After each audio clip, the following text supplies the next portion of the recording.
এইটো হাজোৰ খণ্ড বিষয়া অফিচ হয়। এতিয়া দিনৰ 2টা বাজিল। হাজো খণ্ড উন্নয়ন বিষয়া হয়, বিষয়া কাৰ্যালয় হয়। এতিয়া দিনৰ 2টা বাজিলে ইয়াত উপস্থিতিৰ যিটো কৰ্মচাৰী উপস্থিতিৰ সংখ্যা 90% বৰ্তমান অনুপস্থিত আৰু যি 3% আছে তেওঁলোকৰ চকীত নাই।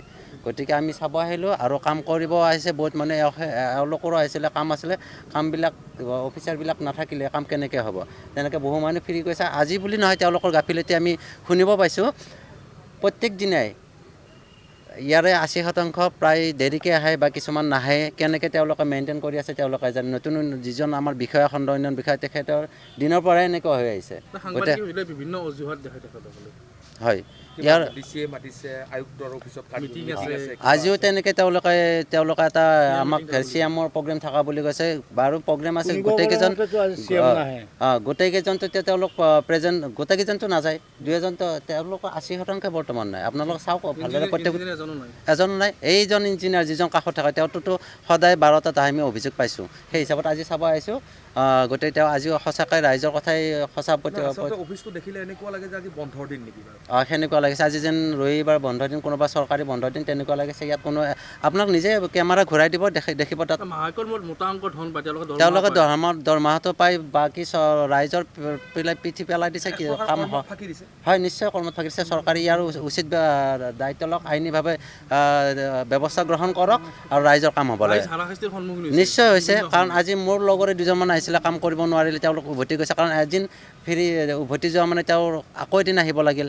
গতিকে ৰাইজৰ হাৰাশাস্তি হৈছে। গতিকে চৰকাৰে ইয়াৰ ওপৰত বিহিত ব্যৱস্থা লওক। আমি হয়, মাননীয় মুখ্যমন্ত্ৰী মহোদয় যিমানে মুখেৰে কথা নকওক, যদি এনেকুৱা কৰ্মচাৰী থাকে কেতিয়াও আমাৰ উন্নতি কৰিব নোৱাৰে।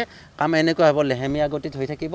গতিকে মুখ্যমন্ত্ৰী মহোদয়ে নিজে কিবা এটা ব্যৱস্থা গ্ৰহণ কৰিব লাগে এই ক্ষেত্ৰত।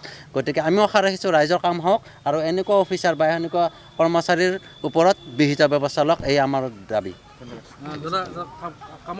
মই আহিছিলোঁ আজি মই মোৰ ঘৰৰ ওচৰতে, মই প্ৰায়ে আহোঁ। আহিলে কেতিয়াবা বিধি ছাৰক বিচাৰি তেখেতে কোনোবা কৰ্মচাৰীও ক'ব নোখোজে যে তেওঁ কেতিয়া আহিব। সুধিলে কয় ফোন নম্বৰটো দিব নেকি, তেওঁ কয় নাই ছাৰৰ ফোন নম্বৰ আমি নাজানো, এনেকৈ কয়। আৰু তেখেতক বিচাৰি আমি 9টা 10টা বজাত আহোঁ। বেছিকেলি 10টাতে অহা যায়। 10টাত আহিলে 11টা, কেতিয়াবা 2টা, কেতিয়াবা 12টা।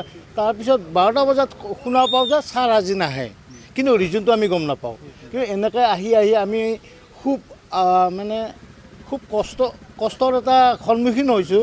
কিন্তু আমি এনেকৈ ধৰণৰ অহাৰ পিছতো এনেকুৱা ধৰণৰ যদি কষ্ট পাওঁ আৰু কিছুমান বিশেষকৈ ব্লক ডেভেলপমেণ্ট এৰিয়া প্ৰায়বোৰ আঁচনিত অশিক্ষিত বা কম শিক্ষা থকা মানুহে আহে। বেছিভাগ যিখিনি আঁচনিৰ হিতাধিকাৰী সাধাৰণতে, আৰু তাৰ ভিতৰত কোনোবা এয়া ঠিকাদাৰ কিবা কিবি থাকে, তেওঁলোকৰ কথাটো বেলেগ। তেওঁলোকে উচ্চ শিক্ষিত, তেওঁলোকে কি মেনেজমেণ্ট কৰি অফিচখনত লাভাংশ লৈ আছে আমি নাজানো, সেইটো জানিবও নিবিচাৰোঁ। কিন্তু সাধাৰণ ৰাইজে ইয়াৰ পৰা কিবা লাভাংশ পাইছে নে নাপায় সেইটো কোৱাটো অলপ টান হৈছে। কাৰণ আমি ইমান 3 মাহ 4 মাহলৈকে আহি হাবাথুৰি খাওঁ। আজি 2 বৰ্তমানলৈকে নাই। বৰ্তমানলৈকে আপোনালোকে দেখা পাব অফিচত প্ৰায়বোৰ চকী খালী আছে। তেওঁলোকক সুধিলে ক'ব নোৱাৰে যে ক'ত গৈছে, কি কাৰণত গৈছে, একজেক্ট কোনো এটা ক'ব নোৱাৰে। অজুহাত কিবা এটা কয় যিটো নাই কোনো মিনিং নাই। জানিব পৰা মতে কৈছে চিএমৰ পৰা, আমি জানাতো চিএমৰ আজি ক'তো প্ৰগ্ৰেম নাই। তেখেত ক'ৰবাত দূৰত আছে, মুঠতে ওচৰত কোনো আমাৰ জিলাৰ ভিত্তিত উত্তৰ কামৰূপ জিলাত চিএমৰ কোনো প্ৰগ্ৰাম নাই। এনেকুৱা এটা পৰিৱেশ এনেকুৱা নহয় যে চিএমৰ গোটেই অফিচ ষ্টাফটো হাজো ব্লকৰ ওপৰত ডিপেণ্ড কৰি গোটেই অসমখনে চলাইছে যেন তেনেকুৱা যেন অনুভৱ হয়। তেওঁলোকৰ যিটো কৰ্মশালা, যিটো দৃষ্টি দেখা পাইছোঁ আমি ইয়াত। যিকোনো খবৰৰ বাবে যোগাযোগ কৰক 7099017330 লগতে 7099017110 নম্বৰত।